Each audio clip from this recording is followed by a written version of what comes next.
Hola, ¿qué tal? Soy Mario Bayona y les hablaré del capítulo 10, la primera parte del libro Un Mundo Feliz. Bueno, en esta primera parte del capítulo entramos en el centro de Bloomsbury, o también llamada la industriosa colmena, como la llama el director.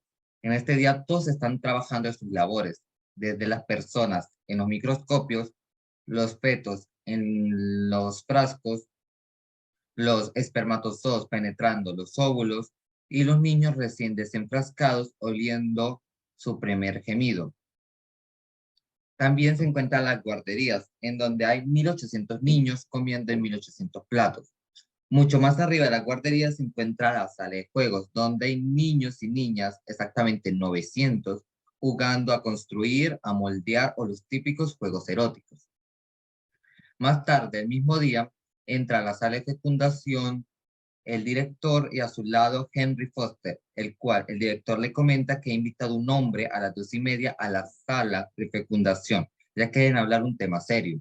A lo cual Henry le comenta que el hombre ha hecho una tarea admirable, a lo cual el director le interrumpe diciendo que es por esta razón por la cual se mostrará mucho más severo, ya que este hombre es Bernard, el cual tiene unos pensamientos o una ideología diferente a la establecida, ya que tiene una heterodoxia que no puede ser así, y unos pensamientos que van en contra de la sociedad de este momento.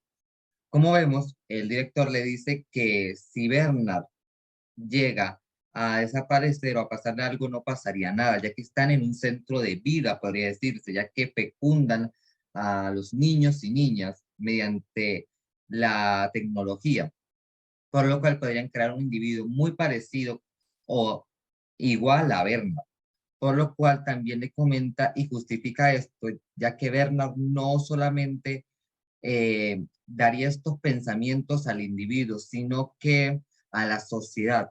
Entonces sería un enemigo, a lo cual el director no puede permitirlo. Más tarde ese día, Bernard llega a la sala.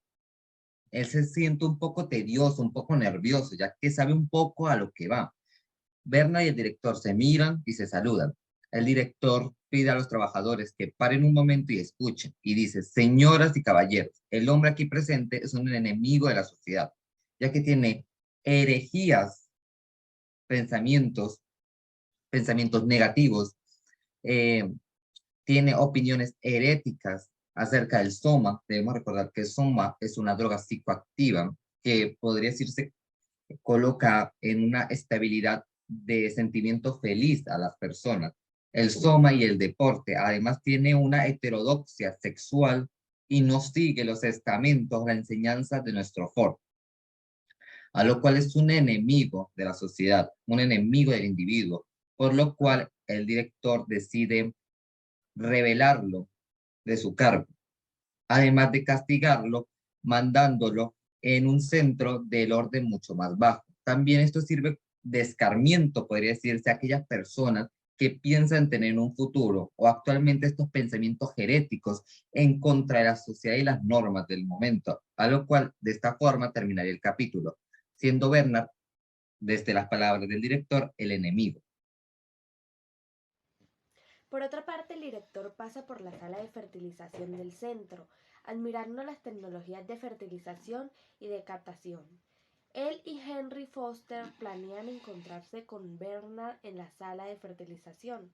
El director le dice a Henry que Bernard debe recibir un castigo porque nadie debe desviar a la población general con conductas o nociones extrañas de la individualidad. Con todos los trabajadores presentes, el director reprocha públicamente a Bernard por su mala conducta y le dice que debe ir a Islandia, donde no podrá influir en los demás. Bernard se ríe y presenta a Linda. Linda reconoce rápidamente al director, lo llama por su nombre, Tomaquín, y se apresura a darle un abrazo. Cuando él se aleja con disgusto, Linda le grita enojada por haberla dejado en la reserva mientras estaba embarazada de John. El director se mortifica aún más cuando John entra, cae de rodillas y lo llama padre, una palabra llena de un significado embarazoso. Todos los trabajadores comienzan a reír hasta que el director finalmente sale corriendo de la sala. Hola, buenas tardes. Mi nombre es Michelle Guerrero y ahora yo les voy a presentar el análisis del capítulo número 10 de Un Mundo Feliz de Aldous Huxley. Bueno, antes de empezar este análisis, quiero comentar que como este capítulo es relativamente corto, voy a señalar sobre qué nos quiere decir el autor con ciertas frases y cómo lo podemos representar con ciertos personajes. La primera frase de la que voy a hablar es: cuantos mayores son los talentos de un hombre, más grande es su poder en corromper a los demás. Esta frase la podemos relacionar con dos personajes. El primero es Bernard, ya que aquí nos dicen que si Bernard sigue con sus pensamientos individuales, sin obedecer al Ford y con opiniones contradictorias, tanto de la Soma o de diferentes temas que sobresaltan en esta sociedad, va a tener que ser expulsado, ya que puede llegar a corromper a los demás individuos de esta sociedad que sí tienen el pensamiento correcto. Entonces, se le es más fácil expulsarlo porque es mejor que una persona esté corrompida a que varias de las personas de la sociedad estén corrompidas por culpa de esta primera persona. Sin embargo, el segundo personaje del que podemos relacionar esta frase es el director, sobre el poder que él tiene en esta sociedad y en cómo logra manipular los pensamientos de las diferentes personas. La segunda frase es: no existe ofensa tan odiosa como la heterodoxia. Bueno, esta la relacionamos con Bernard, ya que al estar en contradicción con la humanidad, logra convertirse como enemigo de la sociedad y se vuelve odioso por pensar en él, por no obedecer al Ford, se vuelve pues individualista e ignora el punto de que todos son importantes y que al final del día todos en la sociedad van a terminar siendo uno solo. A esto me refiero con el pensamiento. Van a terminar todos pensando igual, entonces van a terminar siendo una sola mente, por así decirlo. La tercera frase es que la heterodoxia amenaza a algo mucho más importante de la vida de un individuo, amenaza a la propia sociedad. ¿Por qué pasa esto? Porque está en contra del orden, la estabilidad y de los pensamientos de esta sociedad. Entonces, ¿qué pasa? Que Bernard logra convertirse en un conspirador de la propia realidad misma. Ahora, después de haber hablado de estos tres puntos anteriores, podemos concluir que la confianza de la sociedad en la ciencia es mucho más importante que en la vida humana, ya que pues ellos pueden crear y crear y crear más seres humanos, entonces es más importante la confianza en la ciencia que en la vida, por así decirlo. El último punto a tratar, y es ciertamente sobre lo que se trató este capítulo, es el embarazo de Linda. En este capítulo o en este tema ciertamente hay muchas contrapartes, hay muchas cosas en que pensar. Por ejemplo, los prejuicios que tuvo que sufrir Linda y John ante la sociedad. John por ser un hijo biológico de Linda y Linda por su aspecto físico, ya que pues se veía vieja, claramente se veía con arrugas, entonces la denominaban como un monstruo. También las burlas que tuvo que sufrir el director, John y Linda por toda esta situación. Pero las burlas que le hacían a John y a Linda era para que ellos se sintieran inferiores, como si no valieran exactamente lo mismo, pero más a John por ser un hijo biológico. Y con esto terminaría el análisis del capítulo número 10 de Un Mundo Feliz de Aldous Huxley. Me fuera encantado hablar más sobre el embarazo de Linda, pero ciertamente en este capítulo, que es muy corto, solamente nos hablan sobre cómo presentan a Linda y a John en una pequeña parte de la sociedad. Muchísimas gracias.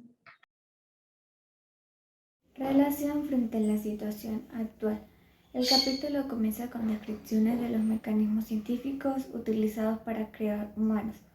El director entra a la sala con un gran respeto por la programación social y la creencia en el bien de la ciencia, la regulación estatal y la conformidad en todas las prácticas sociales.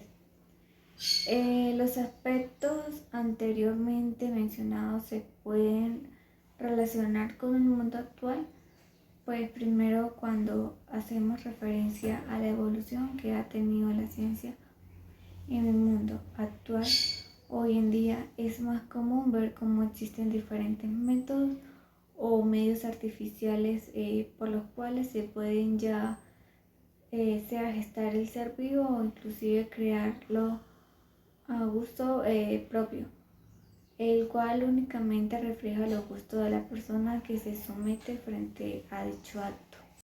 Asimismo, se puede observar cómo el peso social puede influir en las decisiones que se toman a diario frente a muchas miles de situaciones. Tú tienes que se le presenten de las personas en su diario vivir. Prácticamente se habita en una sociedad en la cual es necesaria para la mayoría de personas la aprobación por parte de los demás. Las prácticas sociales regulan las acciones propias e individuales de cada ser, y por lo mismo se puede ver de manera muy clara que el no estar de acuerdo con gobernar puede causar implicaciones negativas para la vida de un individuo como tal. Esto solo por pensar diferente al resto y no compartir los mismos ideales, que muchas veces para la sociedad son requisitos de aceptación. Buenos días, profesor Jaime. Soy el estudiante Denis Alexis Elves Peñaranda y el día de hoy le vengo a dar la relación entre el capítulo 10 con algún acontecimiento o hecho de la vida real o actual. Este capítulo lo podemos relacionar, por un lado, con el racismo que se ha venido viviendo durante muchísimo tiempo hasta la actualidad. En el mundo actual, el racismo y la discriminación racial se han manifestado en formas muy complejas y perturbadoras. El racismo y la intolerancia son problemas bastante frecuentes en todas las sociedades, pero todos y cada uno de nosotros jugamos a diario un papel, ya sea contribuyendo o rompiendo los prejuicios raciales y las actitudes intolerantes. En relación al tema del racismo, también lo podemos relacionar con lo que es llamado el etnocentrismo. ¿Qué es el etnocentrismo?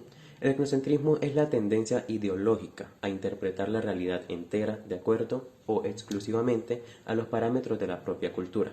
Esto usualmente se traduce en pensar que la propia cultura es universal, natural o, lo más importante, haciendo de ella el estándar contra el cual se miden los demás, en lugar de entender que se trata de una más de las muchas que hay en el mundo. De modo que, en el fondo, el etnocentrismo puede ser una forma de validar pensamientos xenofóbicos, racistas o también discriminatorios, incluso de manera involuntaria o inconsciente. El etnocentrismo es un sesgo cognitivo común en todas las culturas y geografías humanas, que ha sido bien descrita por la psicología social y por la antropología. De hecho, o de acuerdo a esto, el concepto proviene de esta última disciplina, que se acuñó en 1906 por el científico social estadounidense William Graham Sumner, en 1840 a 1910, que fue que murió. En su libro Focus. Muchas gracias, tenga usted buen día.